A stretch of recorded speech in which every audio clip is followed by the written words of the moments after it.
Уважаемый Владимир Владимирович, уважаемые коллеги, рад приветствовать вас на 13-м инвестиционном форуме «Россия зовет». Наш форум, повторяю, 13-й, но второй год он проходит в режиме онлайн. Но вы знаете, что обнаружилось? Вот нет худа без добра, говорит русская пословица. Если раньше мы собирали зал, 2500 инвесторов, более 1000 приезжало из-за рубежа, то в прошлом году наш форум увидело 3 миллиона человек, из них 180 тысяч – это зарубежные участники, зарубежные зрители, которые с помощью интернета могли увидеть нашу сессию. Поэтому я думаю, я уверен, что мы вернемся и к формату личному, но, конечно, мы все возможности, которые предоставляет нам интернет, будем сохранять для того, чтобы максимально широко охватывать аудиторию. Потому что интерес к нашему форуму огромен, прежде всего потому, что на нем выступает Владимир Владимирович. Я бы хотел сказать, что у нас утром сегодня уже состоялась макроэкономическая сессия. На ней выступали наши министры, министр экономики, министр финансов, Центрального банка. Было очень интересно, были представители бизнеса. И вот иногда, мне кажется, сама история наших бизнесменов, она вот даже, может, больше говорит о возможностях российской экономики, чем любые слова. На сессии выступала женщина, ее зовут Татьяна Бакальчук, которая многодетная мать, сидя, как история говорит, в декрете, придумала онлайн-компанию, называется Wildberries. Сегодня принадлежащая целиком ей компания оценена в 13 миллиардов долларов. Это вот пример новой экономики в России, которая создается буквально вот на базе новых цифровых технологий и без всякого, без нефти и без газа. Вот такой успех. Поэтому я думаю, что это тоже была очень интересная дискуссия утром. Но сегодня мы переходим к главной нашей сессии. И прежде всего это выступление Владимира Владимировича Путина, президента Российской Федерации, после чего будет время и задать, и ответить на ваши вопросы. Спасибо, Владимир Владимирович, предоставляю вам слово. Большое спасибо, уважаемые дамы и господа. Прежде всего хочу всех поприветствовать на форуме «Россия зовет». Он по традиции собрал отечественных, зарубежных инвесторов, экспертов, чтобы обсудить актуальные темы деловой повестки. Ключевые тенденции, которые определяют развитие, инвестиционный потенциал отдельных бизнес-направлений, рынков и даже целых стран. Конечно, в форуме в фокусе общего внимания вот уже почти 2 года находится эпидемия коронавируса. Ничего с этим не поделаешь. Ее влияние на инвестиционные, деловые, кооперационные связи очень большое. На всю глобальную экономику влияет. Отмечу, что она постепенно, экономика, тем не менее, восстанавливается. Но темпы этого восстановления оказались, конечно, вот опять под вопросом. И причина всем хорошо известна. Это очередная волна заболевания, вызванная новым штаммом коронавируса. Из-за чего правительства по всему миру вновь вынуждены прибегать к ограничениям. В ближайшие недели станет понятно, насколько серьезны последствия нового штамма. Однако предельно ясно, что нужно быть готовыми к любому изменению вируса. Прежде всего необходимо постоянно отслеживать эффективность тестов и вакцин, использовать четкие алгоритмы для снижения распространения инфекции. Важно сохранять повышенную готовность системы здравоохранения, включая запасы лекарств, кислорода, резерв коек и наиболее эффективные протоколы лечения болезней. Я прошу правительство в недельный срок, сейчас хочу обратиться к своим коллегам из правительства Российской Федерации, в недельный срок подготовить обновленный план действий в связи с рисками распространения нового штамма коронавируса. Вместе с тем, учитывая глобальный трансграничный характер инфекции, эффективный ответ на вызов эпидемии можно дать только сообща, я тоже об этом уже много раз говорил, да, собственно, не только я, и на площадке ООН звучат постоянные призывы к объединению усилий в борьбе с этой инфекцией. Можно эффективно бороться только скоординировав действия всего мирового сообщества, имея в виду взаимное признание вакцин и сертификатов о вакцинации, доступность прививок для всех регионов планеты, совместную работу над новыми препаратами против коронавируса. Уверен, что с таким тезисом трудно спорить. И понимание общей ответственности, особенно лидеров ведущих, развитых стран мира, станет основой для более активных совместных действий. Что касается непосредственно экономической повестки, то отличительной чертой текущей ситуации стало высокое инфляционное давление, с которым мир входит в очередную волну пандемии. Вы, как эксперты, как непосредственные участники глобальной экономической жизни, хорошо понимаете, что рост цен вызван целым комплексом причин, наложившихся друг на друга. В частности, за последнее время потребительский спрос на услуги сферы туризма, транспорта, общественного питания, всем это тоже хорошо известно, просел и сместился в сторону товаров. При этом ввиду закрытых границ и введенных ограничений, многие цепочки поставок оказались разорванными. По отдельным товарам начал формироваться дефицит, что подтолкнуло цены вверх. Кроме того, существенным фактором в разгоне инфляции, может быть даже ключевую роль в разгоне инфляции, сыграла чрезвычайно мягкая бюджетная политика большинства развитых стран. Рост бюджетных дефицитов, которые наблюдаются и в текущем году, а значит и глобальные инфляционные риски все еще сохраняются.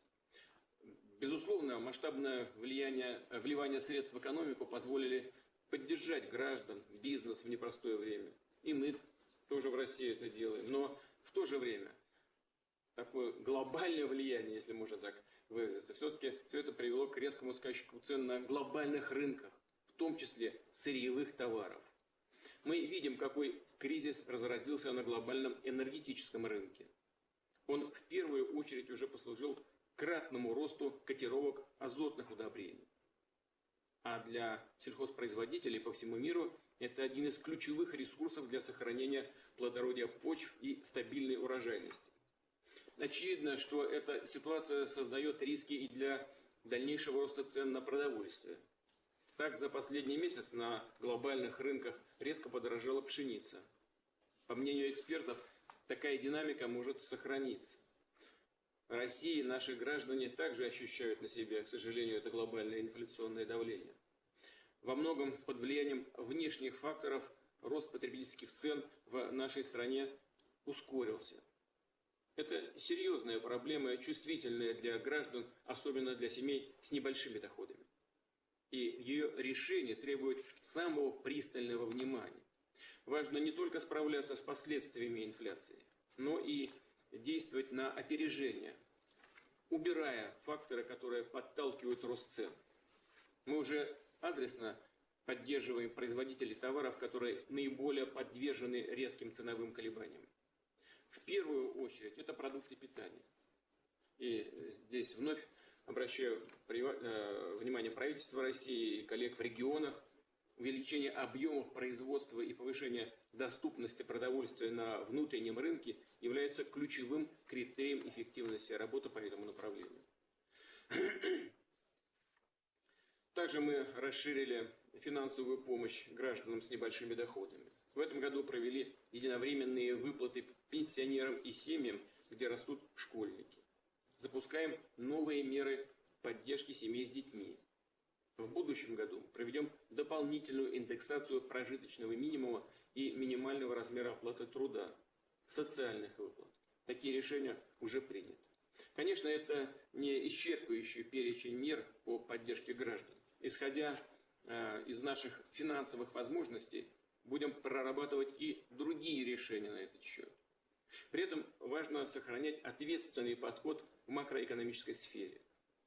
Отмечу, что Россия первой из крупнейших экономик мира нормализовала свою бюджетную политику в условиях эпидемии. Со следующего года будем строго следовать бюджетному правилу при формировании и исполнении федерального бюджета. Здесь отмечу, что все меры поддержки граждан, которые мы реализуем, укладываются в рамки бюджетных параметров. Проводятся за счет дополнительных доходов бюджета и перераспределения его расходной части. Таким образом, они не имеют инфляционных последствий. В области денежно-кредитной политики Банк России выдерживает линию на сдерживание инфляции, на своевременное и четкое регулирование банковской сферы.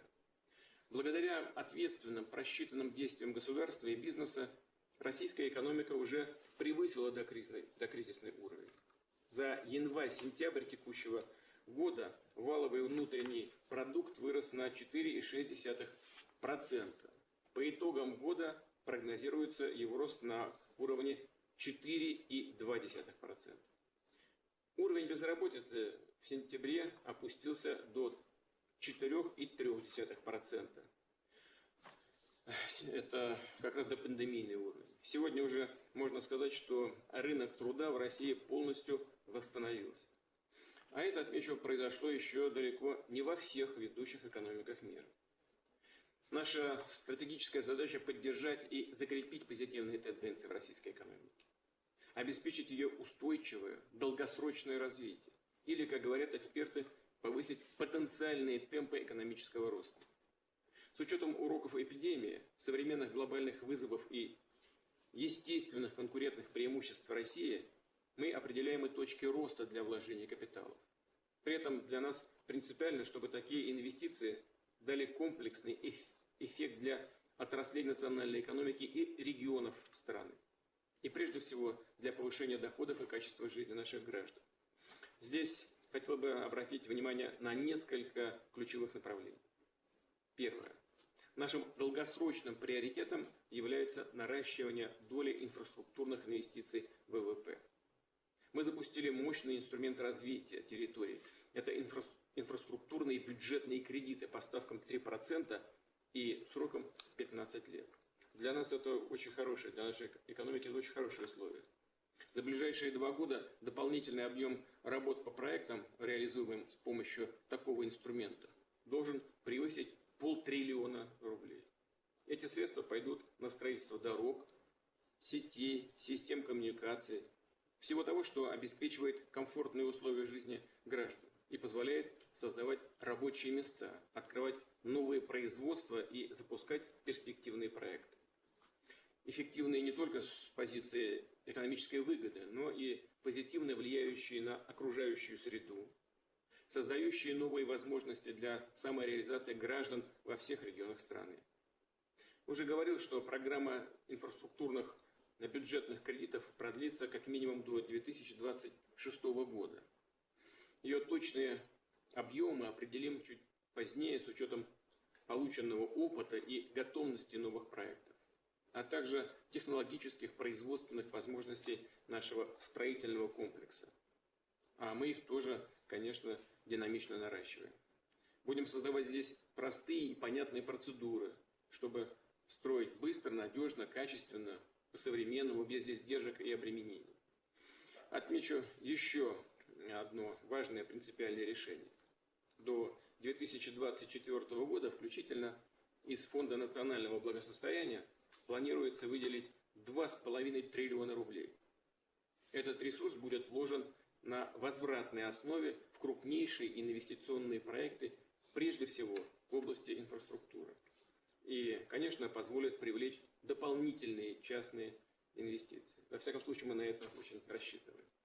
Второе. Мы поддерживаем вложения, которые направлены на позитивные социальные и экологические изменения в нашей стране, которые отвечают целям устойчивого развития, которые поставила, в свою очередь, перед собой наша страна, Россия. Уже сформирована правовая база для запуска зеленых проектов, которые позволят существенно снизить выбросы вредных веществ.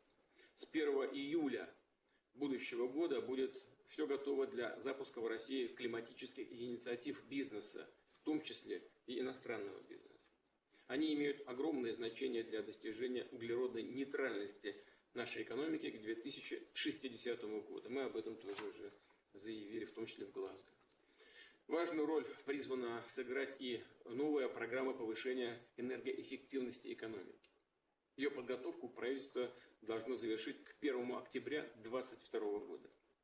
Будем активно развивать инфраструктуру инвестиций в устойчивое развитие, стимулировать вовлечение в эту сферу частного капитала. Прошу правительство совместно с Банком России и деловыми кругами проработать целую линейку соответствующих финансовых инструментов, включая налоговые льготы, субсидии и государственные гарантии для предприятий и инвесторов. При этом отмечу, что ряд проектов с такой поддержкой уже реализуется. И, повторю, важно поставить эту работу именно на системную основу. Третье. Серьезный эффект для развития национальной экономики, повышения производительности труда и доходов граждан должна дать цифровая трансформация. Внедрение новых технологий во всех сферах жизни. Россия уже является одним из глобальных лидеров по использованию цифровых сервисов и развитию технологий искусственного интеллекта. При этом мы хорошо понимаем, что важно обеспечить сбалансированное развитие цифровых экосистем. Определить здесь роль финансовых организаций. Напомню, что такие экосистемы строятся вокруг человека и его так называемого цифрового профиля. И, как подчеркивал на недавней международной конференции по искусственному интеллекту, нужно определить правильную модель работы с большими массивами информации, основанную на безусловной защите безопасности персональных данных. В целом, если смотреть шире, прав и свобод граждан. Четвертое. Важную роль в восстановлении российской экономики, в ее выходе на траекторию долгосрочного роста играет банковский сектор и фондовый рынок.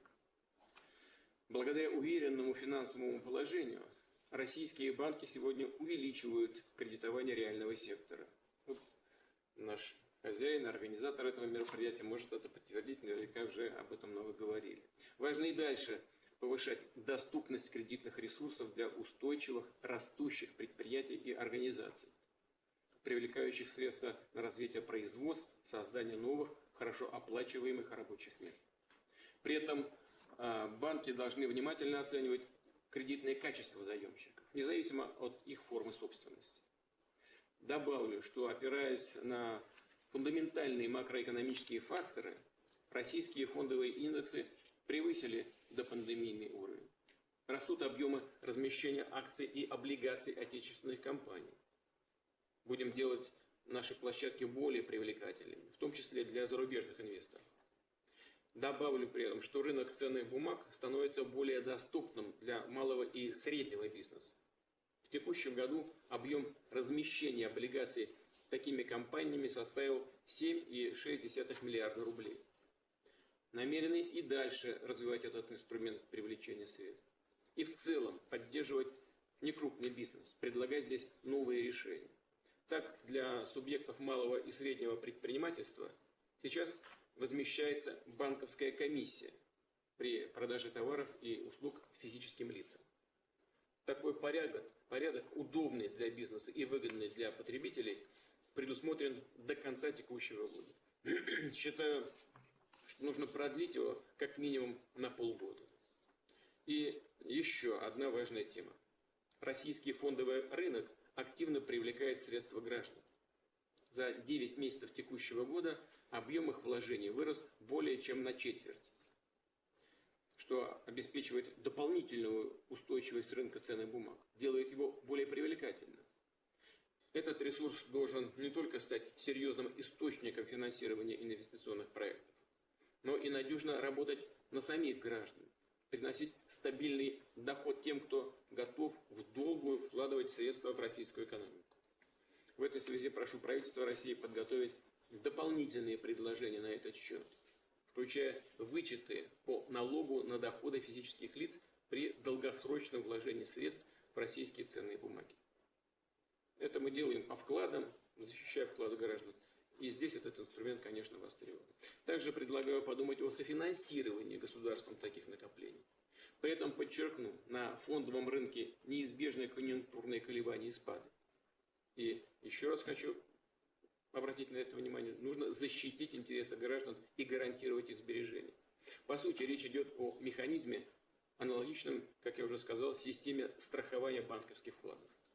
Это решение также прошу проработать. Знаю, что в целом правительство относится к этому позитивно, думает над этим, и в принципе наработки уже есть.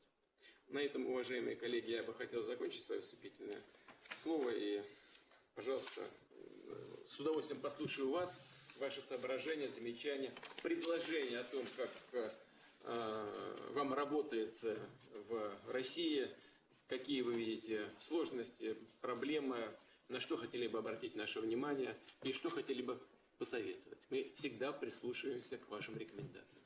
Спасибо большое. Спасибо большое, Владимир Владимирович. У нас сегодня на линии инвесторы, представляющие самые разные регионы: США, Великобритания, Европа, Азия и Ближний Восток.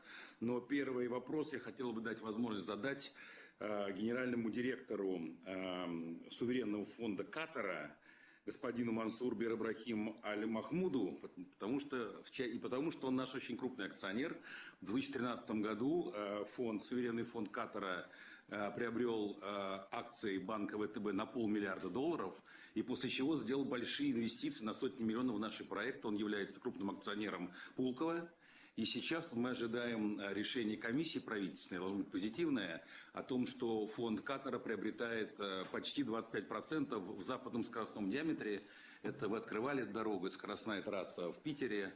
Вот, так что активно участвует в проектах инфраструктурных в Питере. Вот, я хотел бы господину Мансуру предоставить первое слово. Спасибо.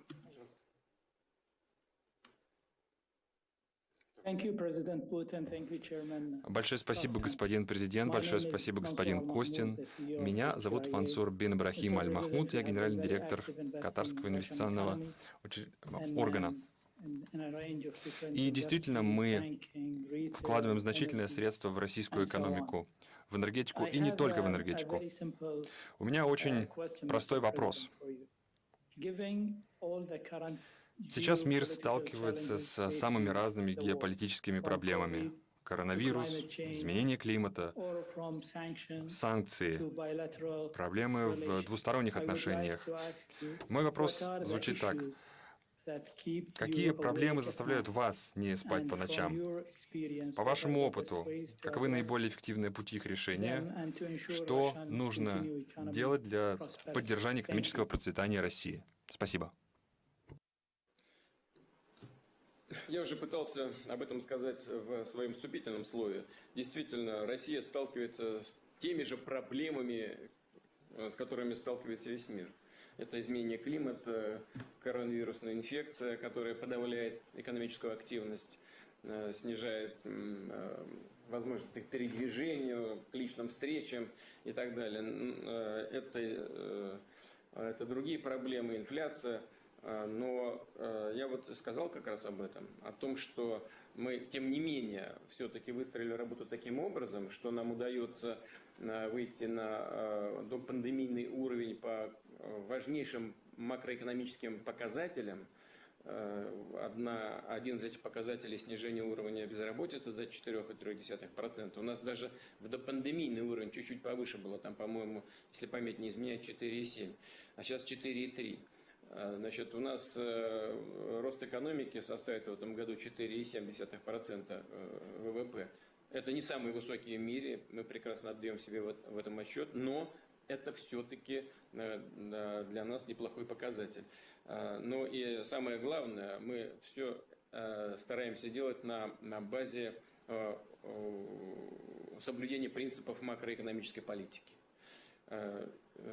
Важно принимать необходимые решения своевременно, анализировать результаты принимаемых решений и, исходя из этого, строить свои дальнейшие планы. Это не значит, что мы исключительно думаем о том, как красиво выглядеть на бумаге. Нет, мы прекрасно понимаем, что все, что связано с сегодняшними трудностями, отражается на людях. Поэтому мы и здесь стараемся принять выверенные решения и по поддержке экономики, наиболее пострадавших ее отраслей в первую очередь. Сейчас не буду все перечислять, вы и сами это хорошо знаете, но и граждан, особенно таких категорий граждан, которые нуждаются в поддержке государства. Это люди пожилого возраста, пенсионеры, это семьи с детьми. Я уже сказал о том, что мы, например, приняли сейчас решение повысить МРОТ, минимальный размер оплаты труда, прожиточный минимум. Это все будет отражаться у нас на целой линейке пособий, которые отсчитываются от этих показателей. Но и самое-то главное, мы не забываем за решением текущих вопросов, не забываем о вопросах стратегического развития. И здесь мы, конечно, хотим обеспечить и трансформацию нашей экономики на цифровой платформе. Мы хотим обеспечить необходимый объем привлечения инвестиций, вкладывая со стороны государства, прежде всего, в инфраструктуру. Мы рассчитываем на то, что наши инвесторы оценят все наши усилия и с доверием отнесутся к нашим планам и будут вместе с нами соинвестировать, так как это делают наши друзья из Катара. Спасибо большое, Владимир Ильич. Коллеги, пожалуйста, кто следующий? Призываю энергично. Энергично, нас много желающих. Вопрос задать, пожалуйста. Кто следующий? Здравствуйте. Здравствуйте. Олег Кузьмин, инвестиционный фонд Para Management, Лондон. Большое спасибо за возможность принять участие в дискуссии. Владимир Владимирович, я бы хотел задать следующий вопрос. Если вернуться немного назад, то в начале 2000-х годов экономика России быстро росла. Были восстановлены и созданы современные государственные институты. Далее, в следующие 10-12 лет, к текущему моменту Россия регулярно сталкивалась с чувствительными внешними шоками. Это было и падение цен на нефть, мировые финансовые или эпидемиологические кризисы, как сейчас, санкции. Но на фоне этих шоков России удалось значительно повысить устойчивость своей экономики. И вот в настоящее время среди международных инвесторов, особенно инвесторов в долговые инструменты, в облигации, стало популярным выражение, что Россия построила некую экономическую крепость среди развивающихся стран. Вы уже выделили важные направления работы будущей, но все-таки в связи с этим я бы хотел задать следующий вопрос. Какой вы видите основной приоритет социально-экономического развития России в следующие 10 лет? Сейчас действительно платежный баланс, госфинансы в хорошем состоянии, созданы механизмы по эффективному снижению влияния внешних изменений на экономику страны. До возможной степени это и бюджетные правила, и инфляционное таргетирование. В общем, крепость, наверное, действительно построена. Что дальше? Спасибо. Да. Вот наш коллега из Катара, только что задававший вопрос, он спросил, что не дает спать по ночам. Ну, примерно так прозвучал его ответ. Что больше всего тревожит? У нас есть внутренние проблемы, которые присущи России. И связано это прежде всего с проблемами демографии. У нас два естественных спада в демографическом нашем развитии было. Это во время Второй мировой войны или Великой Отечественной войны, как мы говорим, 43-44 год. И середина 90-х годов, после развала Советского Союза. Вот, равнозначный уровень падения рождаемости. И в 99-м году он был самый низкий, 1 200 000, там с небольшим. В 2004-2006 году у нас уже было почти 2 миллиона рождений. 1 900 000 с лишним. Вот эта проблема, она приобрела такой и системообразующий, и экономический характер в связи с отсутствием нужного количества рабочих рук на рынке труда. У нас где-то 80 там, с небольшим миллионов. У нас потери составляют примерно 1,2% пункта в год. И в этой связи и по гуманитарным соображениям, и с точки зрения укрепления нашей государственности, и по экономическим соображениям, решение демографической проблемы – это одна из главных. Я не буду сейчас перечислять весь набор тех средств, инструментов, которые мы применяем и намерены применять в будущем для того, чтобы эту проблему решать. В целом, в недавнем прошлом нам удалось сдвинуть этот камень с мертвой точки. И, в общем, мы понимаем, что мы умеем это делать. Но, конечно, вот эта инфекция несчастная, она, к сожалению, увеличила количество летальных исходов от этой болезни, тоже отражается на демографии. Повторяю, есть вот эти спады естественные в 43-м, 44-м году и 90-х годах. Вот это первая проблема, которую мы должны решить. Вы сказали, да, и привлечение инвестиций, переход к цифровизации, причем такой, я бы сказал, сквозной и тотальный, и в экономике, и в госуправлении. Вы сказали о том, что мы создали экономическую крепость. Ну, если так говорят, хорошо, но мы не стремимся создавать крепостей и жить за крепостными стенами. Мы просто повышаем уровень своего суверенитета, в том числе экономического. И мы к этому, конечно, будем стремиться дальше. Но мы будем также добиваться этого, в том числе и за счет нашей кооперации, сотрудничества с нашими партнерами во всем мире. Там, где они этого хотят. Спасибо. Так, пожалуйста, следующий.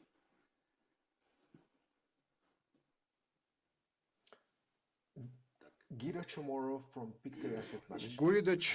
Pictet Asset Management. Мне приятно быть участником этого форума и хочу сказать, что как инвесторам нам уже недостаточно анализировать только фундаментальные макроэкономические показатели, такие как рост ВВП, инфляция, уровень долга. Наши клиенты говорят нам, что нужно думать о более долгосрочных перспективах и учитывать также ESG параметры и риски, когда мы оцениваем риски инвестиций в российскую экономику. Господин президент, какое послание будет у вас международному инвестиционному сообществу, чтобы они хотели продолжать инвестировать в российскую экономику? И что должна Россия внедрять, какие меры учитывать в области устойчивого развития? Какие направления ESG являются приоритетными? Вы говорите о достижении углеродной нейтральности к 60-му году. Есть ли какие-то еще конкретные меры правительственной политики, которые помогут оказать существенное позитивное воздействие на восприятие России с точки зрения ESG, которые будут реализованы правительством России? Уважаемые коллеги, мы отдаем себе отчет в том, как развивается мир, куда он движется и что является базовыми критериями для инвестиционных потоков сегодняшнего дня. И вот этот показатель ESG – это такой комплексный, агрегированный показатель того, как государство предполагает свое развитие на ближайшую среднесрочную и более отдаленную перспективу. И, конечно, в центре внимания подобного развития должен находиться и находится человек. Российская Федерация отдает себе в этом отчет, и не только потому, что хочет быть в тренде, но потому что в основе нашей политики, вся наша политика строится вокруг человека. Во всяком случае, мы пытаемся это делать. Не все иногда получается, но мы настроены именно на такую работу. А что это значит? Это значит, что и уровень здравоохранения должен быть поднят. Это значит, что нужно позаботиться о окружающей среде. Если мы говорим о углеродной нейтральности нашей экономики к 2060 году, это значит, что мы последовательно, шаг за шагом будем этого добиваться. Может быть, это звучит на первый взгляд скромно. Некоторые страны ставят перед собой более амбициозные цели. Но у меня есть все основания полагать, что и мы можем добиваться этих целей в более ранние сроки, если будем все исполнять так, как задумали. А у нас здесь целый набор инструментов, связанных с тем, чтобы и углеродоемкость нашей экономики сокращать, с тем, чтобы использовать больше поглощающие возможности наших лесов, экосистем в целом. А это значит, что мы должны о них заботиться больше, бороться с пожарами лучше, высаживать новые леса там, где они уже сведены, и так далее, и так далее. Вот весь этот комплекс, включая и модернизацию экономики, я уже упоминал об этом, переход к цифровизации полной, все это в целом позволяет нам говорить о том, что мы целиком и полностью не только поддерживаем все критерии устойчивого развития, которые были сформулированы на площадке Организации Объединенных Наций, но и принимаем самое активное участие в работе с другими странами. И уверен, наши инвесторы это увидят. Более того, если они будут принимать участие в нашей работе, они будут в тренде сегодняшнего дня. Потому что, вот скажем, переход или наш вклад в ближайшем будущем в развитие альтернативных видов энергии, водородную энергетику и так далее, это будет как раз то, чего, в принципе, человечество ждет от всех нас. И от официальных властей, ведущих экономик мира, и от инвесторов, которые принимают непосредственное участие в развитии мировой экономики. Так что мы с вами говорим на одном языке и понимаем друг друга. А вот можно такой немножко личностный вопрос на эту же тему. Вот вчера в газете «Советская Россия» было опубликовано такое исследование, которое провел знаменитый швейцарский банк Credit Suisse. И он считал, что, конечно, предприятия, экономика, все понятно, но есть еще граждане, которые, собственно, тоже производят углекислый газ. И для того, чтобы вписаться в норматив, который, значит, прописан в Парижском соглашении, 2,9 тонны, значит, человек будущего должен, значит, во-первых, отказаться от кофе, от пива, от мяса. Значит, он может использовать спортивный зал, дорожку беговую только 3 раза в неделю по 30 минут, летать на самолете 1 раз в год. Но хуже всего там, значит, идет с личной гигиеной. Значит, мыться в душе можно только 3 раза в неделю по 8 минут, дважды в день спускать в туалет, значит, и, соответственно, стиральная машина и посудомоечная может работать только 2 часа в неделю. Вот при таких условиях человек будет именно производить столько углекислого газа, сколько надо. Вот вы хотели бы жить в таком мире, интересно, такой жизнью? Я бы хотел жить в таком мире, в котором средства личной гигиены не приносили бы вреда окружающей среде. Если бы мы летали на самолетах, которые бы не загрязняли атмосферу. Если мы используем какие-то продукты питания, чтобы они добывались соответствующим способом и утилизировались должным образом. Ведь, понимаете, Андрей Ильич, всего можно добиться, если подходить к решению этих вопросов не как начетчик какой-то, а как человек, думающий, как решить проблему, а не думающий о том, как объяснить или оправдать то, что мы чего-то не можем добиться. Вот если мы будем стремиться к результату, мы его достигнем. Правильно. Все равно я предлагаю для глав государств все-таки увеличить количество углекислого газа хотя бы до 6-10 тонн, я думаю, в год, с учетом специфики работы. Ну да. Хорошо. Пожалуйста, следующий. Спасибо. Пожалуйста. Хорошо. Якуб Грабмингиса, компания East Capital. East Capital. Уважаемый Владимир Владимирович, вы однократно упоминали о существовании красных линий в отношении России и Украины. Ну, в какой-то степени тоже связано с Западом и НАТО. Вы могли бы уточнить, где проходят эти линии и какими последствиями, по вашему мнению, может привести их пересечение? Стоит ли инвесторам опасаться возможного ввода российских войск на Украину? Смотрите, о возможном вводе российских войск на Украину говорили еще в начале года. Мы проводили учения «Запад-21», но, как видим, этого не случилось. Дело не в том, чтобы вводить там войска, не вводить, воевать, не воевать, а дело в том, чтобы наладить отношения по созданию более справедливого, устойчивого развития и учета интересов в области безопасности всех участников международной деятельности. Вот если мы будем искренне к этому стремиться, то никаких угроз никто не будет испытывать. Что касается угроз, то для людей, проживающих в 2 непризнанных пока республиках, ЛНР, ДНР, там тоже ведь создаются постоянные угрозы при передвижении войсковых соединений вблизи их территории.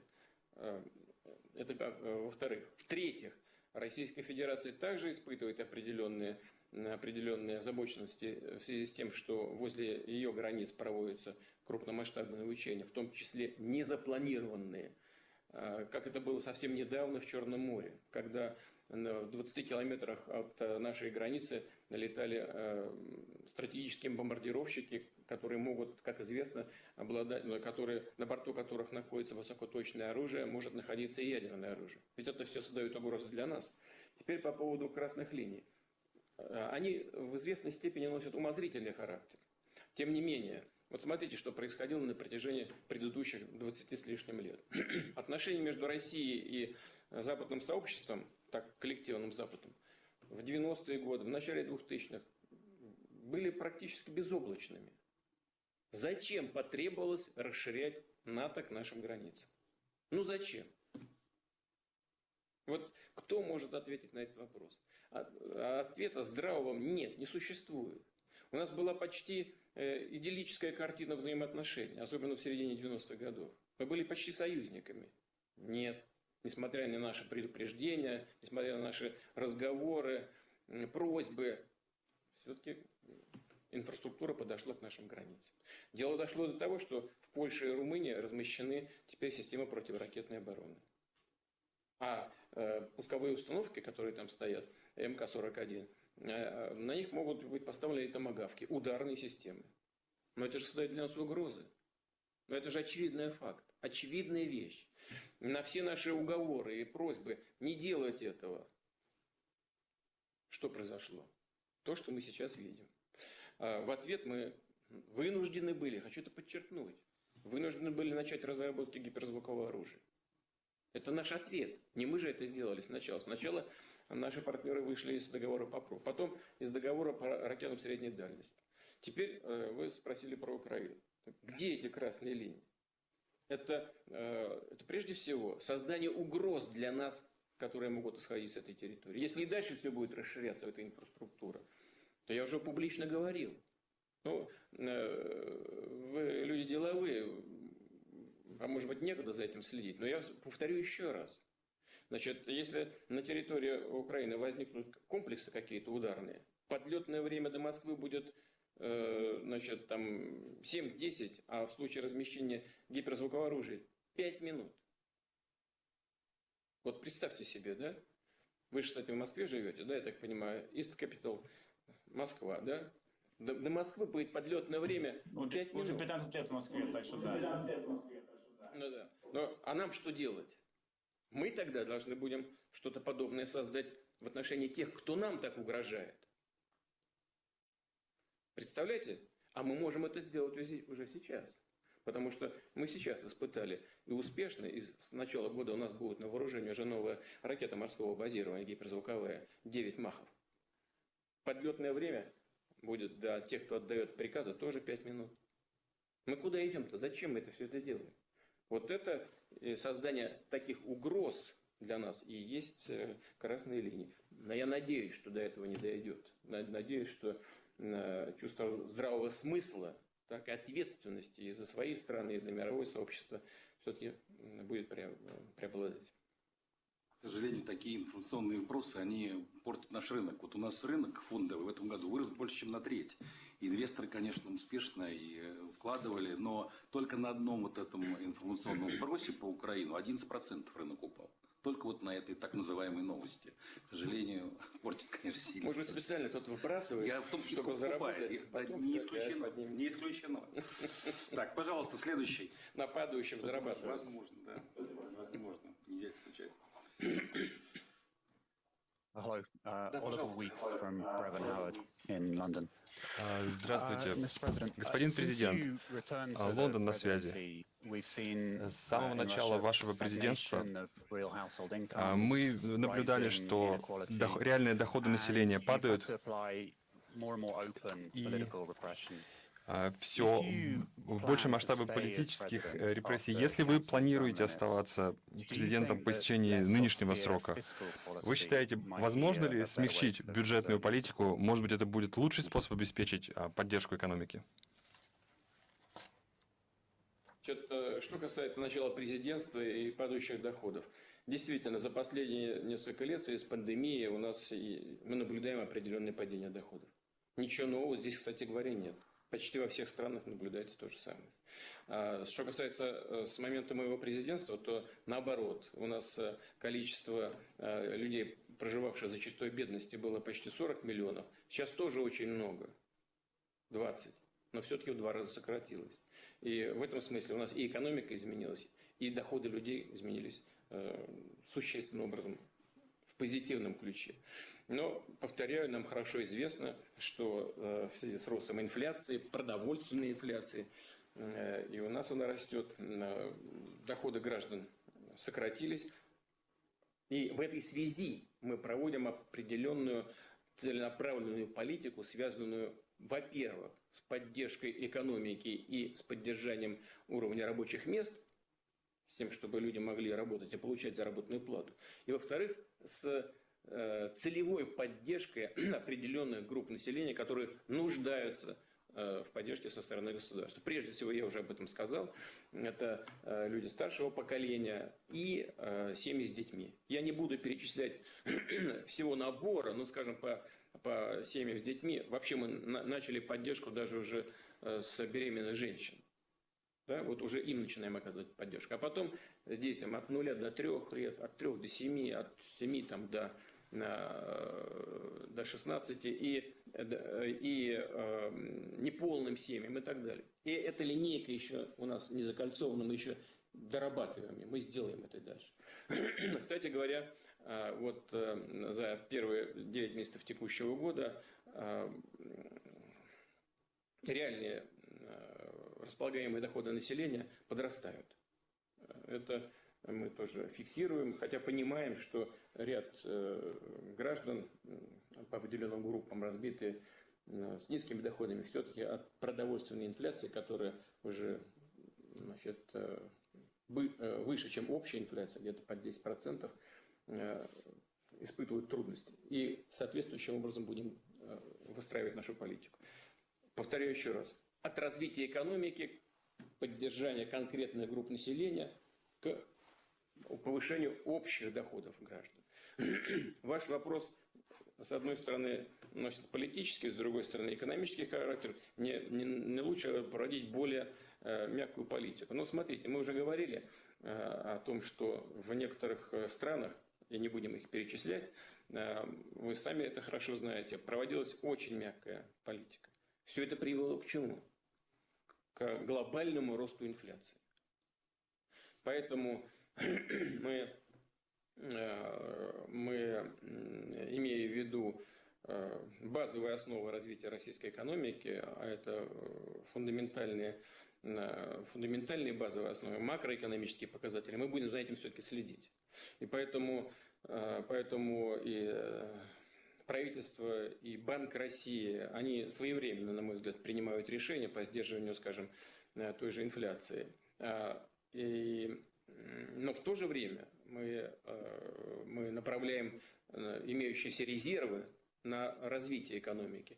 И прежде всего делаем это в отношении инфраструктуры. Причем инфраструктура в самом широком смысле этого слова. Это касается аэропортов, портов, дорог, железных дорог.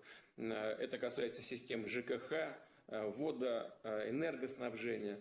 Для того, чтобы создать базовые условия для развития экономики. И на этой почве потом двигать всю экономику, поднимать уровень жизни граждан. Вот в такой последовательности будем работать и дальше. Так что и для инвесторов, я думаю, что и для инвесторов это еще очень важно. Понять, что мы не будем заниматься популизмом. И не будем печатать деньги и вбрасывать их в экономику, добиваясь краткосрочных, сиюминутных результатов. Не заботьтесь о том, что будет завтра. Спасибо. Так, коллеги, давайте дальше пойдем. Добрый день, Владимир Владимирович. Good afternoon, Mr. President. Добрый день, господин президент Ньюбергер Роман, Роб Драйконинген. Мы частная независимая управляющая компания. У меня вопрос, связанный с вашими словами о цифровизации. Мы знаем, что Россия действительно успешно борется с хакерами и киберпреступностью. При этом это факт, что с территории страны по-прежнему осуществляется значительное число кибератак, в том числе масштабных, что мешает полностью пресечь эту деятельность. Дорогой Роб, но что мешает другим странам пресечь эту деятельность? Количество хакерских атак с территории России в разы меньше, чем с территории других стран. Скажем, меньше, чем с территории США. Самое большое количество кибератак зафиксировано международными структурами, не нашими, не российскими, в том числе американскими структурами, из киберпространства Соединенных Штатов. Ну что мешает? Мешает то, что, как знаете, как говорят, законы пишут там сотни и тысячи людей, а как их обойти, над этим думают миллионы. Вот здесь то же самое. Развитие в мире таково, и подготовка специалистов такова, и соблазны тех, кто обладают определенными знаниями и компетенциями, таковы, что государство часто за этим не успевает. Мы предпринимаем необходимые усилия в этом направлении. Но для того, чтобы работать эффективно, нужно, конечно, так же, как и в борьбе с пандемией, объединять усилия государств. Я хочу сказать, что мы неоднократно предлагали многим нашим партнерам, в том числе и партнерам из США, еще в последний год работы президента Обамы, предлагали совместно работать по этому направлению. Там вроде администрация президента Обамы сначала заинтересовалась, а потом уже было не до этих инициатив. Затем и президенту Трампу предлагали неоднократно. Вот сейчас, после встречи в Женеве с вновь избранным президентом Соединенных Штатов, мы договорились о том, что мы эту работу начнем. И экспертные группы уже собраны и работают совместно. Я надеюсь, что это приведет к положительному результату. Не только для США и России, но и будет хорошим толчком для глобального сотрудничества на площадке, прежде всего, Организации Объединенных Наций. Мы намерены это делать, будем это делать, мы в этом заинтересованы, потому что количество атак на наши ресурсы не уменьшается, а наоборот увеличилось. Причем увеличилось за первые 9 месяцев текущего года, не помню в сколько процентов, по-моему, в разы уже по сравнению с прошлым годом. Поэтому мы сами от этого страдаем, понимаем всю важность совместной работы по этому направлению и будем это делать. В числе пунктов, на которые меня в список американский включили, СДН, тоже хакерские атаки, значит, я, правда, никогда даже не знал, как это делается, но вот тоже, оказывается, хакером оказался, Владимир. Да, вот видите, хакер, оказывается, по мнению американской стороны. Может быть, вы скрытый хакер. Да. Наверное, очень скрытый. Не знаю. Очень скрытый, да. С телефоном, правда, с трудом обращаюсь. Так, пожалуйста, дальше, коллеги. Будем работать обязательно. Давайте, пожалуйста, следующий. Hello, Mr. President. This is Richard from Cathay Life, and we are Господин президент, Ричард Ху, Cathay Life, Тайвань, первая страховая компания. Тайвань, акции, которые котируются на бирже. Вопрос. Сейчас многие энергодержавы стараются спланировать действия на этап ухода от нефти и уход от ископаемого топлива. Как Россия планирует пополнять бюджет в долгосрочной перспективе, учитывая, что на нефтегазовые доходы приходится значительный объем поступлений? Вопрос для нас традиционный. Действительно, на нефтегазовые доходы приходится значительный объем наших поступлений в бюджет, но должен отметить, что поступления от нефти и газа, от энергоносителей снижаются постоянно, из года в год снижаются, а доходы от ненефтегазовых поступлений, они увеличиваются. И мы намерены это делать дальше путем решения одной из самых ключевых вопросов нашего развития, способом диверсификации нашей экономики. Но это отдельная тема для отдельного доклада и обсуждения. Во всяком случае, мы будем идти по этому пути. Это первое. Второе. Должен обратить ваше внимание на то, что население Земли растет и будет продолжать расти. Экономика растет и будет продолжать расти. И энергия тоже потребуется в большем масштабе, чем сейчас для мировой экономики. И трудно сейчас прогнозировать, как будет меняться структура мировой энергетики.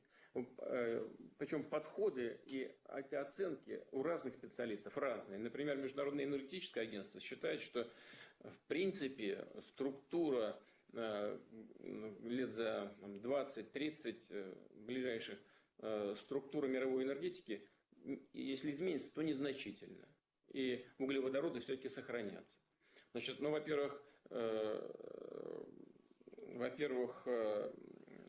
мы это имеем в виду, но исходим из того, что, допустим, скажем, наши запасы углеводородов, включая нефть, и прежде всего нефть, могут быть использованы не только для топливно-энергетического сектора, но могут использоваться для химической промышленности. Это тоже будет приносить нам определенный доход. Это первое. Второе, развитая инфраструктура нефтегазовая может быть использована для производства и поставок на внешний рынок водорода, причем зеленого водорода. Он как бы подороже немножко, чем водород просто, но в целом это возможно, и это перспективное направление нашего развития в энергетике. Ну, и, наконец, скажем, газ, да, это самый удобный из углеводородного сырья продукт и самый чистый, если можно так сказать. Газовые поставки точно совершенно будут не только сохраняться, но и увеличиваться, особенно из России, имея в виду падающую добычу у наших основных потребителей в Европе. Там на 24,5% добыча уже упала за прошлый год, а потребности растут, особенно в переходный период. Вот это мы тоже имеем в виду.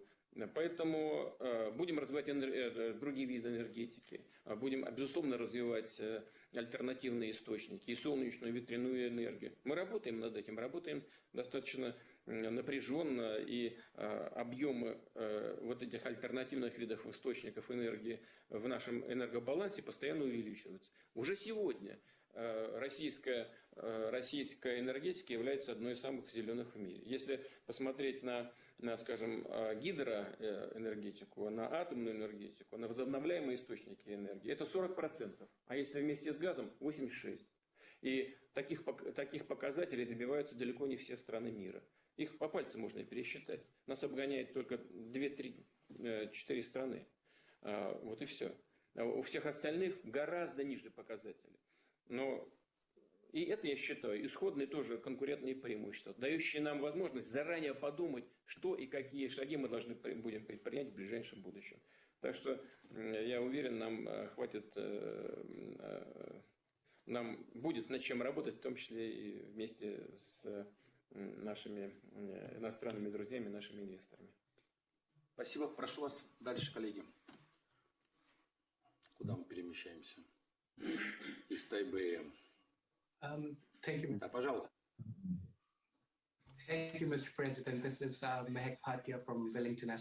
Большое спасибо, господин президент.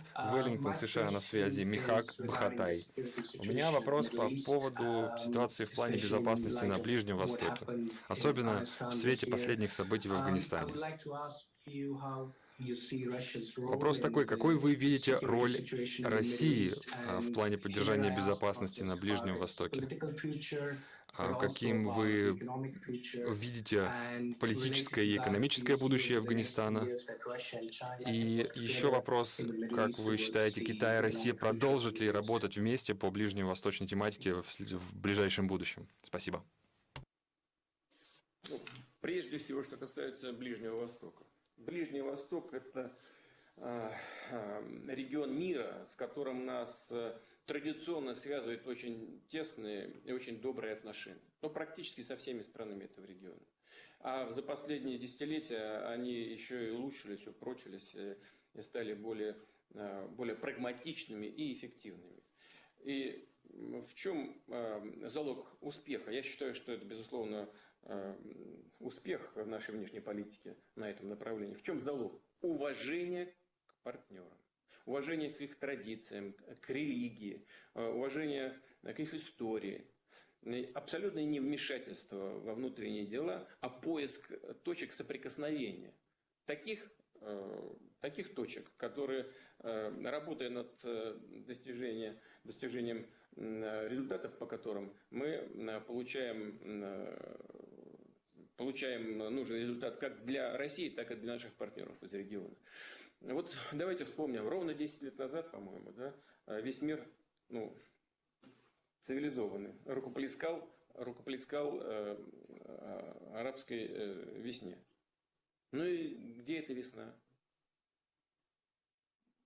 Кроме трагедии ведь ничего не произошло. А почему? А потому что начали со стороны использовать объективные трудности в некоторых странах для раскачки ситуации, для построения жизни в этих государствах по собственным лекалам.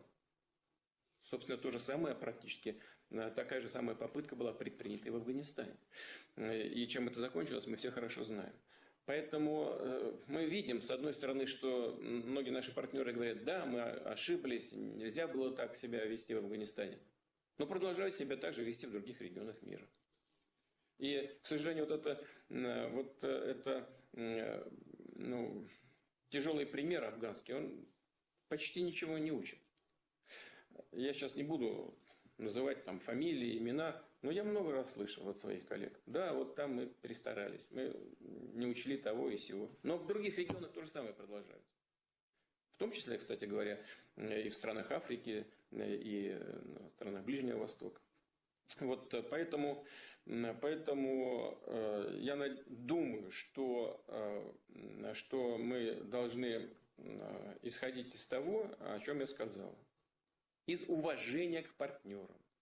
И если мы свою политику, когда я говорю мы, то имею в виду вообще международное сообщество в целом, будем основывать именно на этих принципах, то нас тогда, безусловно, ждет успех. Хотя это иногда трудный процесс, это требует терпения, времени, но все равно другого пути нет для долгосрочных урегулирований тех или иных даже кризисных явлений.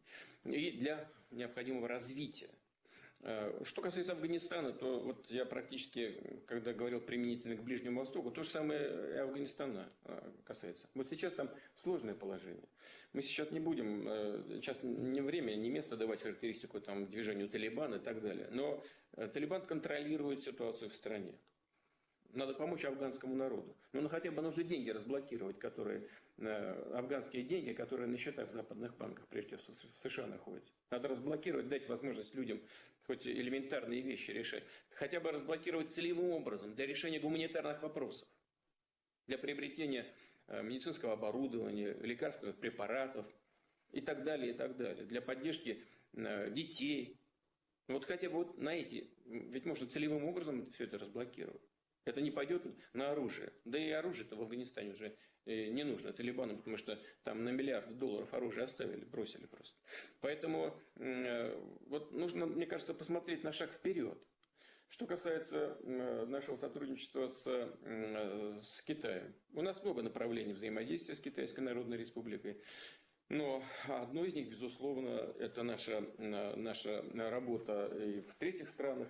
И она возможна. Она, во-первых, уже идет, но и расширение ее возможно. Почему? Потому что у нас примерно одинаковые подходы и принципы. И мы поддерживаем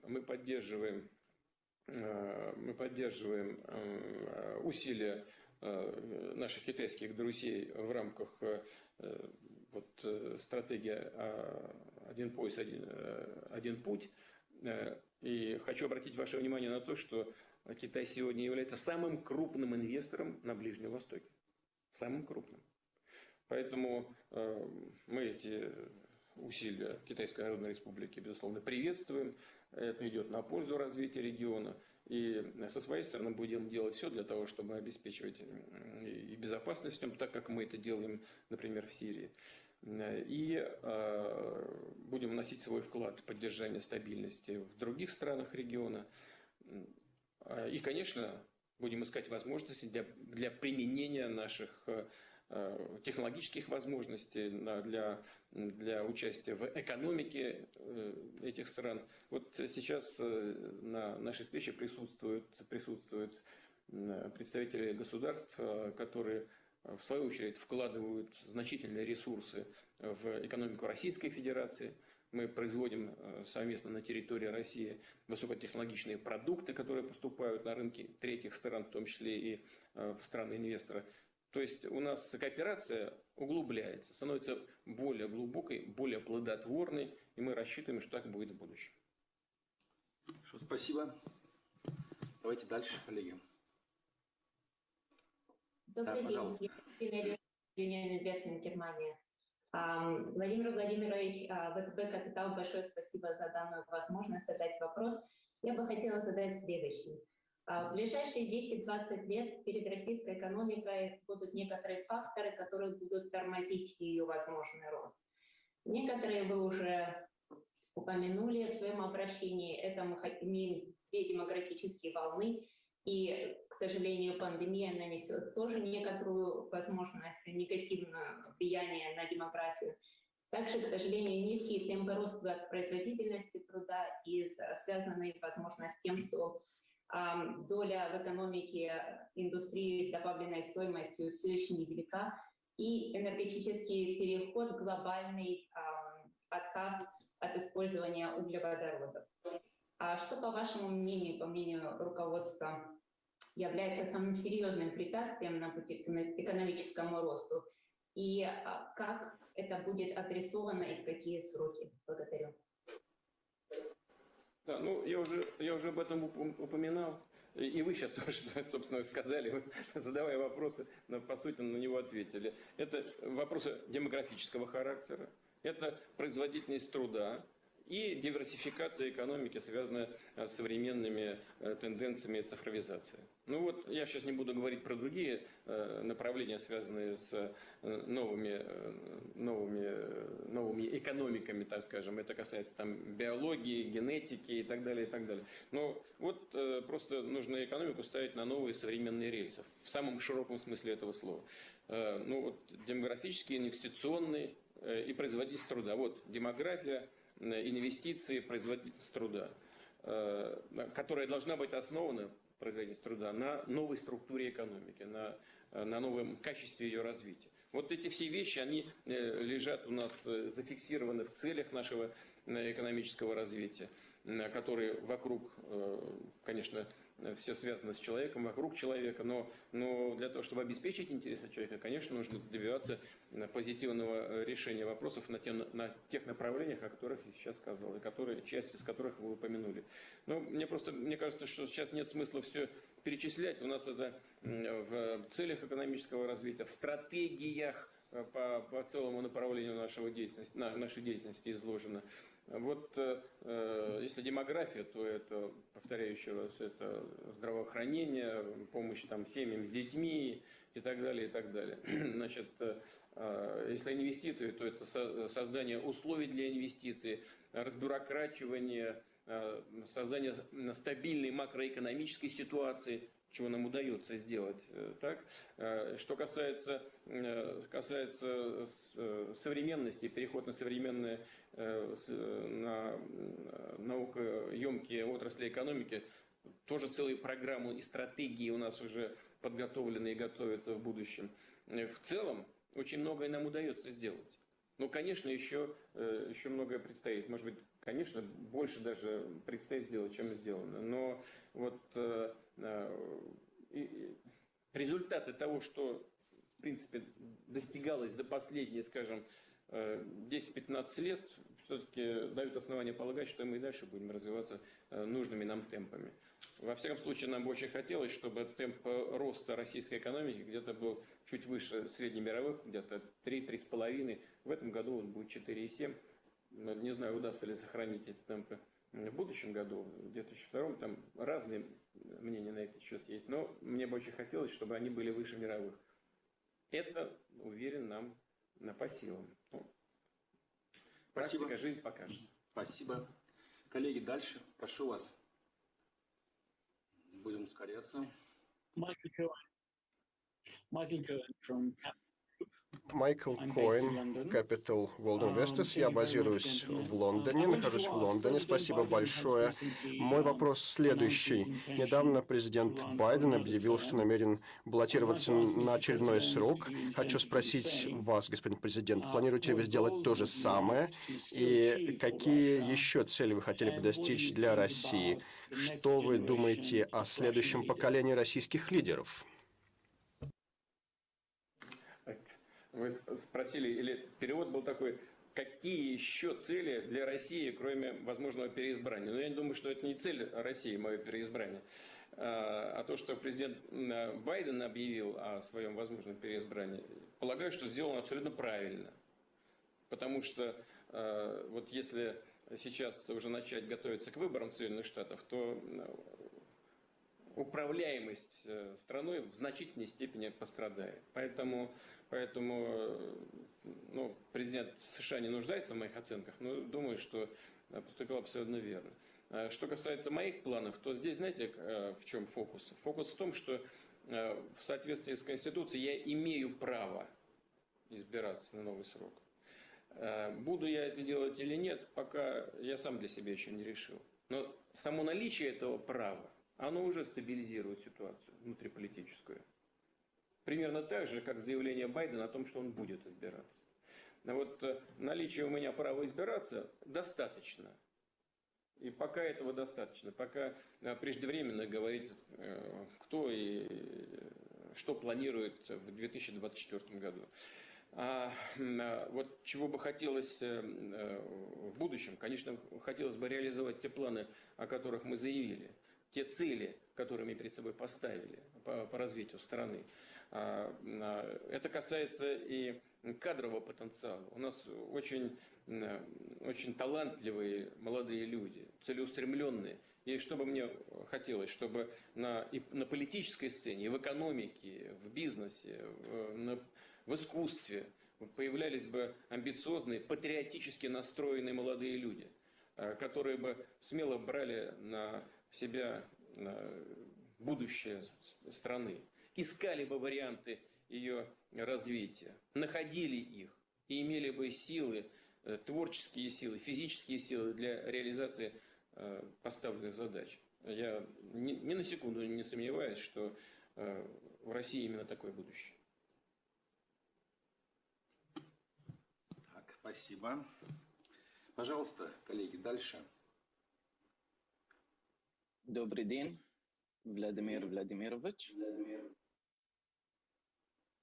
Меня зовут Абдалла Аль-Марзуги. Я глава офиса Мубадала в Москве.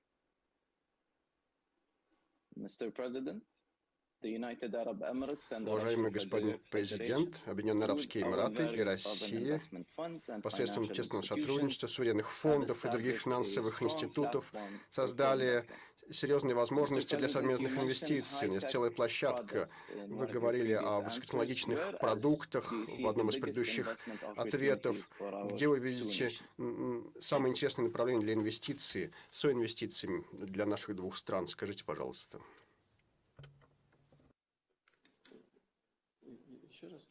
Направления для соинвестиций, какие вы видите? Ну, вы знаете, что фонд Мубадала один из наших надежных и близких партнеров. Я знаю, что вы тесно работаете с РФПИ, с Российским фондом прямых инвестиций. Вместе ищете возможности для соинвестирования, принимаете решения о автоматическом соинвестировании с РФПИ. И таких направлений очень много. Конечно, нам бы хотелось, чтобы прежде всего инвестиции шли в высокотехнологичные сферы производства. Я сейчас не буду их всех перечислять, но я просто знаю по докладам Кирилла Дмитриева о том, что вы работаете над этим постоянно. Он по сути дела, еженедельно в контакте с вами, с руководством Объединенных Арабских Эмиратов. Вы уже сколько? 10 миллиардов проинвестировали, да? Если я правильно понимаю. Объем инвестиций. 10 миллиардов? Мубадала в Россию 10 миллиардов долларов составляет? Это платформа 10 миллиардов. Платформа 10 миллиардов, по-моему. Платформа. Примерно, более-менее 10 миллиардов. Да. Так что вот прежде всего это высокотехнологичные сферы. Но я знаю, что вы также ищете возможности в металлургической промышленности, в энергетике. У нас нет ограничений для инвестиций из Объединенных Арабских Эмиратов ни в одну из отраслей нашей экономики. Это правда очень В транспорт, я знаю, там есть у вас Очень комфортно. Хорошие есть планы. Мы будем поддерживать все, что вы сочтете для себя приемлемым и интересным. Спасибо. Так, следующий. My name is Yerlan Sizdikov. I represent Amundi Меня Asset зовут Management, Ерлас the world's Сыздыков, я largest представляю manager of Amundi Asset ESG Management. sustainable development assets Мы занимаемся and the управлением largest активами European в asset области manager. ESG, являемся Mr. крупнейшей President, компанией по in the управлению recent активами в past, Европе. Russia has been Господин building президент, в stronger последние ties to China годы as Western Россия sanctions укрепляла связи с intensified. Китаем As на the фоне West усиления designated западных now санкций. China as Однако a key Запад strategic все больше competitor, видит в Китае одного из some главных voices in the West are стратегических calling соперников, for конкурентов. so-called И reverse некоторые Nixon западные policies политики towards заявляют о Russia. необходимости Will Russia пересмотра respond политики and Никсона. rebalance its relationship with the West Россия and China? будет как-то And what would изменять be the свои отношения с conditions Западом и с under which Китаем, Russia could пересматривать, consider и в such каких rebalancing? условиях Россия And, Mr. пойдет President, you на also этот mentioned пересмотр. Также вы the сказали, threats господин президент, to что Russia, существуют Russian определенные security. угрозы российской Given that China безопасности, is planning to quadruple а ведь its nuclear Китай arsenal планирует в 4 раза and нарастить recently свой ядерный successfully арсенал. tested Недавно они провели supersonic успешные missiles, испытания at сверхзвуковой what point ракеты. Russia will consider Ракет. В Chinese какой military buildup момент as Россия a может threat начать to its рассматривать national наращивание security? Китаем военного потенциала в качестве угрозы Thank you. национальной безопасности? Спасибо. Знаете, меня пугают Китаем, начиная с 2000 года. С тех пор те, кто меня пугал, сами испугались. И начали менять свою политику в отношении Китая. Значит, она, на мой взгляд, уже поменялась. Отсюда и санкции, и ограничения различные. На мой взгляд, совершенно неоправданные и противоречащие в отношении Китая, я имею в виду в данном случае, противоречащие нормам международного права. Но факт остается фактом. Вот это соперничество нарастает. Оно, на мой взгляд, приобретает подчас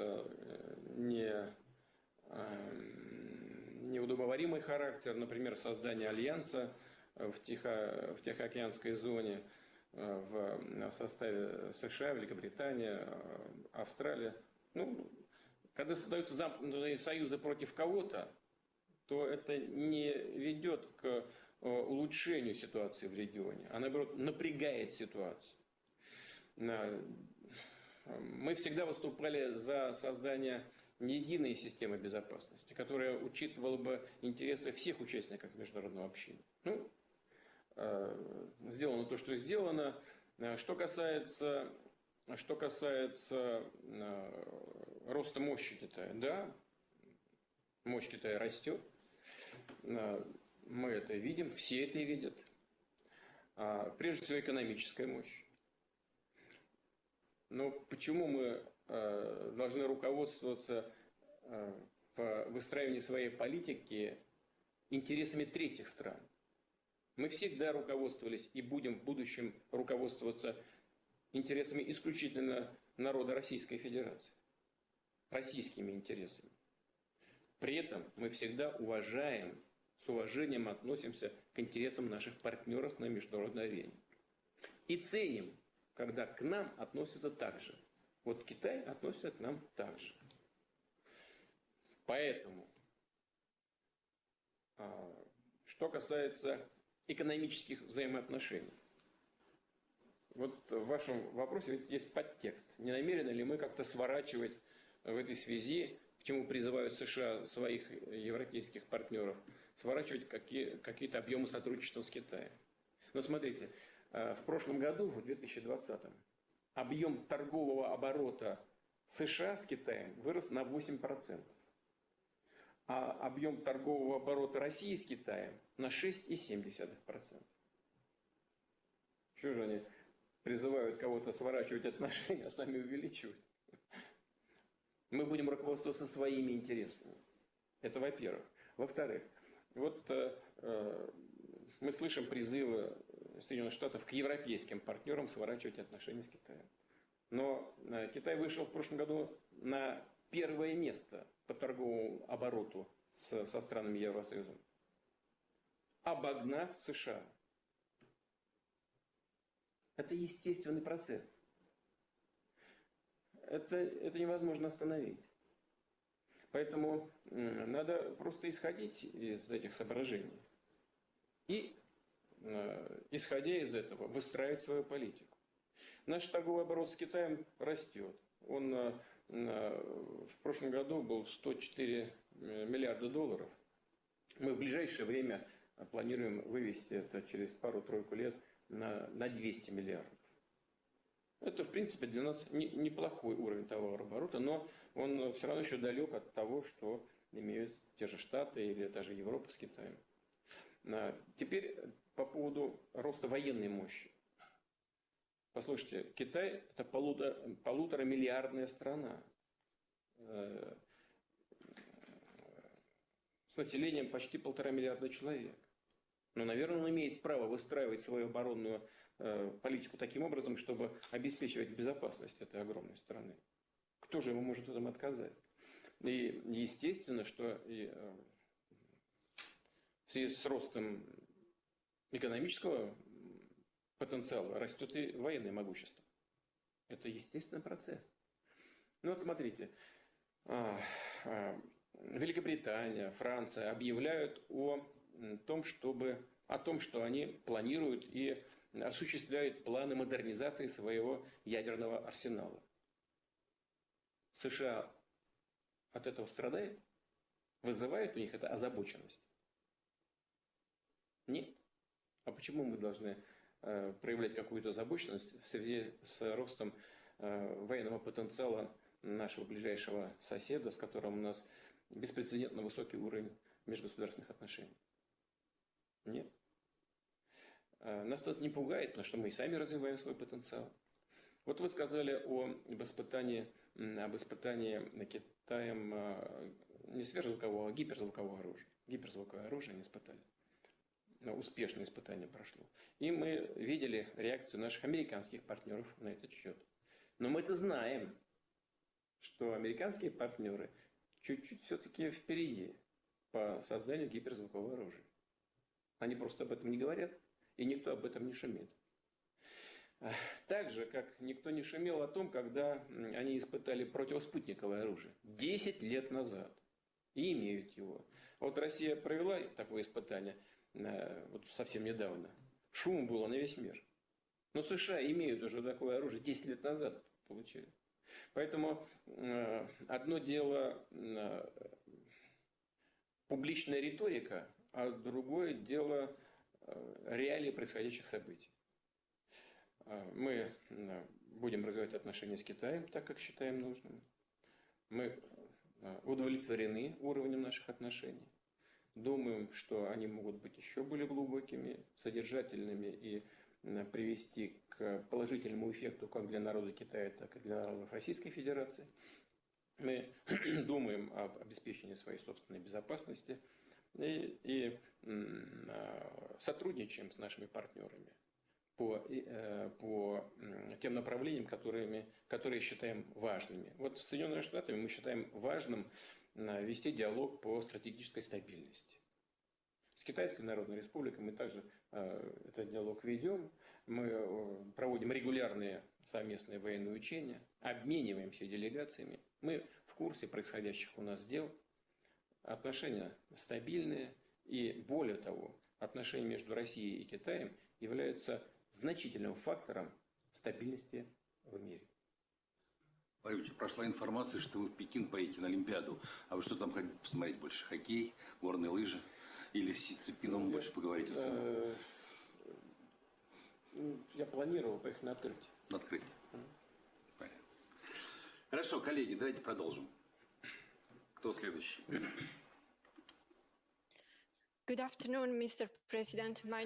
Добрый день, господин президент. Меня зовут Мария Луиза Матарелли, Horizon Asset Management, Италия. Господин президент, у меня к вам такой вопрос. Вы недавно сказали, что существующая модель капитализма себя исчерпала. И действительно, вопрос имущественного расслоения и социальной справедливости по всему миру встают все острее и острее, равно как и вопросы дестабилизации, деглобализации, точнее, производственных цепочек. Особенно пандемия это проявила. Какой вы видите роль России в условиях таких масштабных перемен? Мы так или иначе уже говорили на эту тему сегодня, вот сейчас в ходе дискуссии, которая здесь идет. Ну что такое, значит, современная модель? Вы правильно процитировали, я говорил о современной модели капитализма. А какова она, современная модель? Она очень искаженная. Она, к сожалению, дает возможность, скажем, одним странам использовать свои преимущества, скажем, в оборонной сфере, пытаться диктовать свои условия, в экономике вводить санкции, не дает возможности многим странам раскрыть свой потенциал. Все это ведет к искажениям в мировой экономике, в социальной сфере, в политике. Все это приводит к напряжению в различных точках земного шара, к острым конфликтам, в том числе вот на Ближнем Востоке, о котором мы только что говорили. Еще перечислять моментов, и сами все знаем, это и Ливия, и Йемен, Сирия, это Афганистан, в некоторых странах Африки много проблем. Вот миграционные потоки от этого возникают. Вот это то, что я имел в виду. А для того, чтобы всего этого избежать, нужно построить такую модель международного общения, чтобы все участники международного сообщества чувствовали себя равноправными, чтобы действовали, в конце концов, начали бы действовать какие-то общие правила, но именно общие. Не жить по чьим-то правилам, неизвестно кем и как прописанными, а по общим, согласованным и принятым международным сообществом. И тогда, значит, стабильным правилам. Вот если нам удастся все это создать, и в сфере торговых отношений, когда ведущие экономики мира не будут навязывать более слабым экономикам свою волю, не будут они диктовать, как им строить свою торговую политику, не будут препятствовать инвестициям, не будут закрывать, скажем, расчеты в определенных валютах и так далее. Вот если мы сможем выстроить вот такие отношения, наверное, вот так вот совсем уже идеально и не сможем. Но если мы будем хотя бы стремиться к этому, то мы, на мой взгляд, сможем перейти к более сбалансированному миру, к более сбалансированным отношениям, а значит и к большему эффекту от всех тех задач, которые мы перед собой ставим. Спасибо. Коллеги, следующий вопрос, пожалуйста.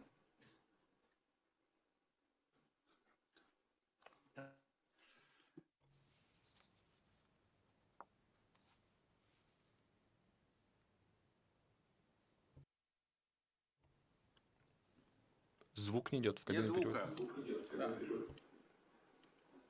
Звука нет. У нас нет звука, коллеги. Пропал у нас Гринвич. Так.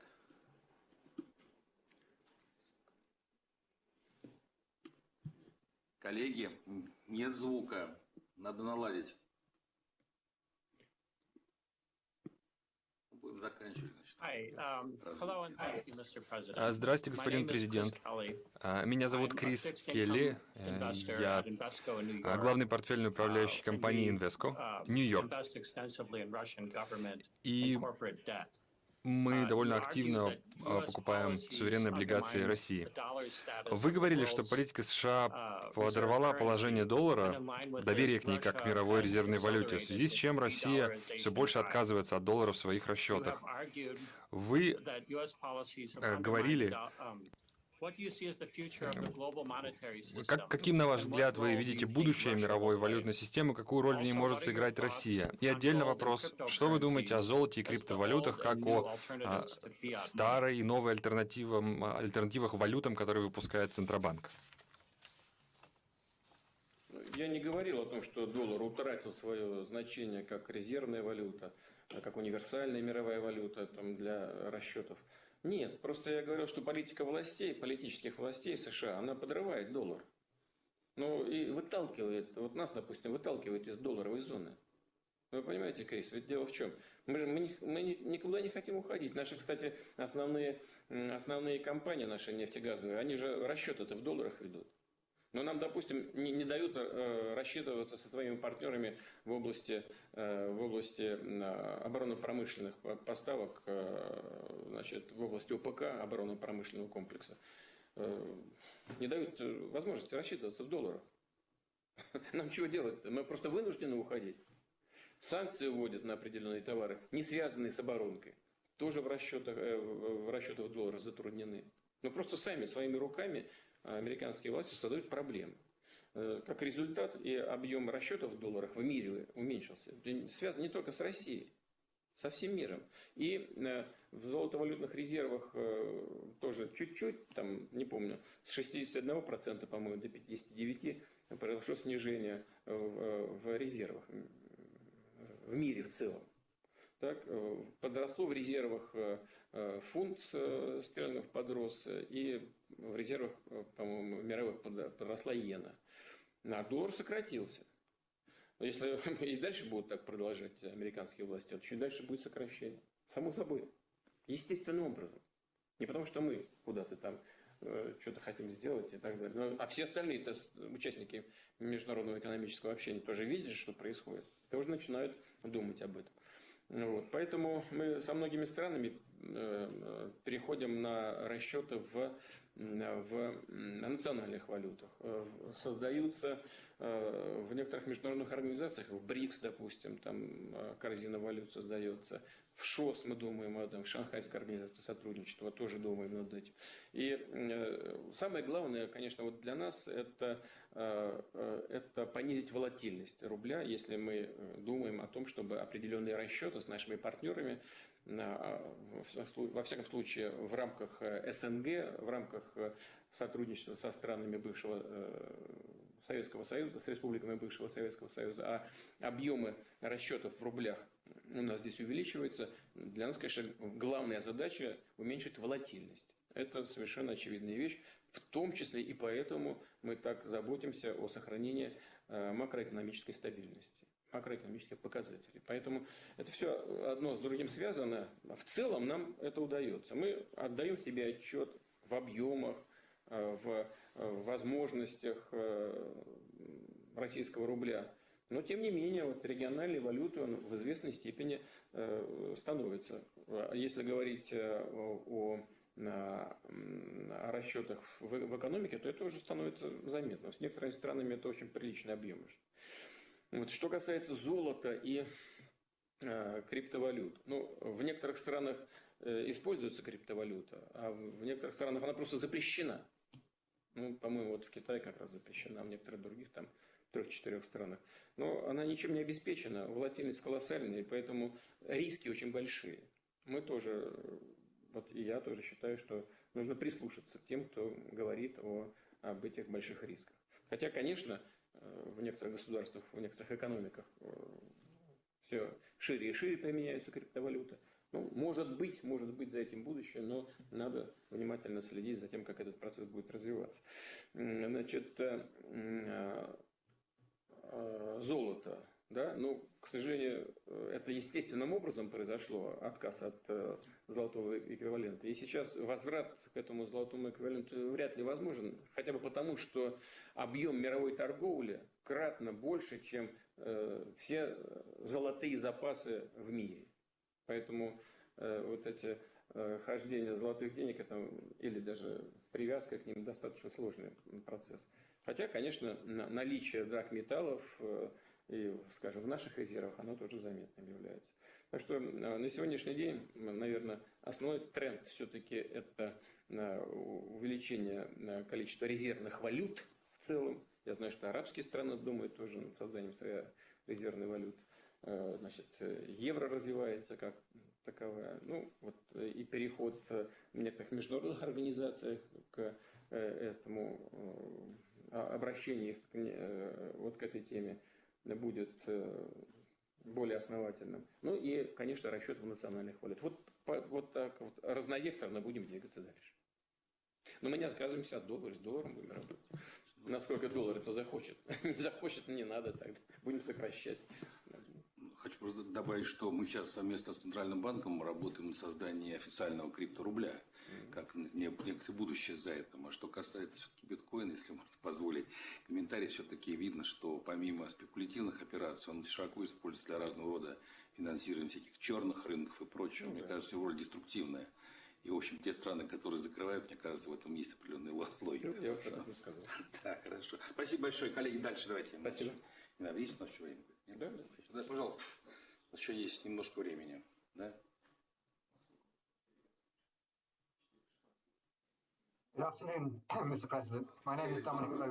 Господин президент, добрый день. Меня зовут Доминик Бокор Инграм Фиера. Фиера, Канада, канадская компания, управляющая компания. Мы примерно с 1994 года инвестируем в российскую экономику. Мы видели и взлеты, и падения, видели, как менялась государственная политика, видели ее последствия, и положительные, и отрицательные. Так вот, вопрос. В последние несколько месяцев Китай сильно ужесточил меры надзора и контроля за многими цифровыми отраслями. Как по-вашему, это правильно и нужны ли такие меры в России? У Китая была довольно либеральная политика в отношении всяких цифровых компаний. Это было естественно, потому что работа только начиналась, и создавались условия. Наши китайские друзья создавали такие условия, когда было выгодно приходить и работать в Китае. Сейчас значимость этих цифровых платформ и в экономике, да и в политической, и в социальной жизни резко увеличилась, и Китай берет под более жесткий контроль их работу. Здесь нет ничего удивительного и ничего необычного. Почему? Потому что, обратите внимание, а разве в Европе этого не делают? А разве в Штатах об этом не говорят? Да во всем мире говорят. Вопрос только в уровне, в объеме этого регулирования. Но в целом, я не хочу сейчас вдаваться в детали, вы понимаете, о чем я говорю. Нужно соблюсти баланс между свободой предпринимательства, распространением информации и интересами государства и граждан. Вот с тем, чтобы эти цифровые платформы не злоупотребляли ничем. Но я понимаю логику действий наших китайских партнеров. Что касается России, то мы будем действовать, исходя из реальной ситуации, которая складывается у нас. Да, какие-то элементы регулирования должны быть, но сегодня в России, но не такие, которые бы сковывали экономическую активность. Хорошо, коллеги, далее. Следующий наш здесь очень важно, конечно, соблюдение всех вопросов, связанных с защитой персональных данных. Вот это очень важный вопрос. И использование массивов информации, обезличенных массивов информации. Нам нужно будет внимательно изучать, что делается за рубежом, как практика развивается и соответствующим образом реагировать. Мы так и пытаемся это делать. Спасибо, Владимир Владимирович. Коллеги, давайте, у нас осталось совсем немного времени. Прошу вас. Пожалуйста. Hello, Mr. President, and apologies for my technical difficulties. Господин президент, извиняюсь за технические проблемы, которые у нас были. Меня зовут Джефф Гриллс. Большое спасибо. Вы уже говорили о том, что Россия обозначила цель по углеродной нейтральности к 2050 году. Будет ли страна развивать сегмент альтернативных источников энергии, например, водород? И как государственные инициативы по установлению единых целей по защите климата могут повлиять на корпоративный сектор в России? Я уже говорил об этом, о водороде. У нас, я уже хочу повториться, мне придется повториться, у нас гидроэнергетика, атомная энергетика, возобновляемые источники 40% в нашем балансе. А если газ иметь в виду еще 86%. И такой структуры экономики в 3-4 странах мира только. Максимум. У нас в этом отношении у нас ситуация удовлетворительная. Но, конечно, мы должны думать о будущем. И водородная энергетика, мы тоже над ней работаем. у нас есть определенные конкурентные преимущества. Это научные школы, хорошие наработки, кадры хорошие, инфраструктура, в принципе, которые можно использовать, в том числе инфраструктура, скажем, газопроводная, ее можно использовать под зеленый водород и так далее. Мы, конечно, будем над этим думать. Так же, как мы сейчас развиваем и ветряные станции, солнечную энергетику. Кстати говоря, в сотрудничестве с нашими европейскими партнерами часто это делаем. И, конечно, будем это делать дальше. Но мы, конечно, но при этом вот этот переход, он все-таки должен быть мягким, понимаете? Он не должен приводить к такому всплеску, который мы сейчас наблюдаем в мировой энергетике, к ценовому всплеску. Ни к чему хорошему этого не приводит в конечном итоге. Ведь сейчас сокращаются инвестиции в углеводороды. По всему миру идет сокращение инвестиций. Но это к чему приведет? К дефициту. Потому что вряд ли удастся сегодня на завтра перейти на солнечную или ветровую энергетику. Но не удастся. Да и водородные пока еще не готовы. У нас есть определенные планы, даже по цифрам. Сейчас не буду их называть, по цифрам. Мы примерно знаем, в какие годы мы последовательно и насколько сможем начать производить и наращивать производство водорода. Но это время требует. Это требует капиталовложений, соответствующего приспособления потребителей к этому первичному источнику. Это же первичный источник. Поэтому я уже говорил, вот по данным Международного энергетического агентства, структура до ближайшие лет 20-30 поменяется, но не очень сильно. Население Земли растет, экономика растет. Ну куда? Вы понимаете, вот развитые страны накопили в атмосфере определенный объем выбросов. Но это же не развивающиеся страны сделали, а сделали это накопление, произвели индустриально развитые экономики. Правда? Теперь индустриально развитые экономики начинают диктовать странам с недостаточным уровнем развития, да, новые правила, по которым они никогда не достигнут соответствующего уровня развития. И бедность, и водораздел, и миграционные потоки будут сохраняться. Мы этого хотим? Наверное, нет, правда? Никто же этого не хочет. Поэтому это такая тонкая, совместная, обязательно совместная работа с поиском компромиссов, которые устроят все страны. Возможно она или нет? Мне кажется, что да, потому что угроза вот такого несбалансированного развития все понимают. Что касается водорода, мы над этим работаем и будем работать дальше. Обязательно. Надеюсь, вместе с вами. Владимир, мы исчерпали время. Я думаю, спасибо огромное. У нас там несколько вопросов не отвечено, но мы по опыту прошлых лет поставим в начало очередь на следующий год. Я думаю, тех, кто не успел сегодня. Я со своей стороны хочу поблагодарить нашего организатора, ведущего. Хочу поблагодарить всех вас за сегодняшнее участие, уважаемые дамы и господа, за интерес к работе с Россией, за доверие, которое вы нам оказываете. Со своей стороны сделаем все для того, чтобы это доверие было оправдано. Ну и прошу не сердиться тех, кто вопросы задать не успел. Мы обязательно это сделаем в следующий раз или на каких-то других площадках, на которых многие из вас принимают участие, в том числе и на Петербургском международном экономическом форуме, на который я вас всех приглашаю. Спасибо, Владимир Владимирович. Спасибо, коллеги, всем. Благодарю вас. Спасибо большое.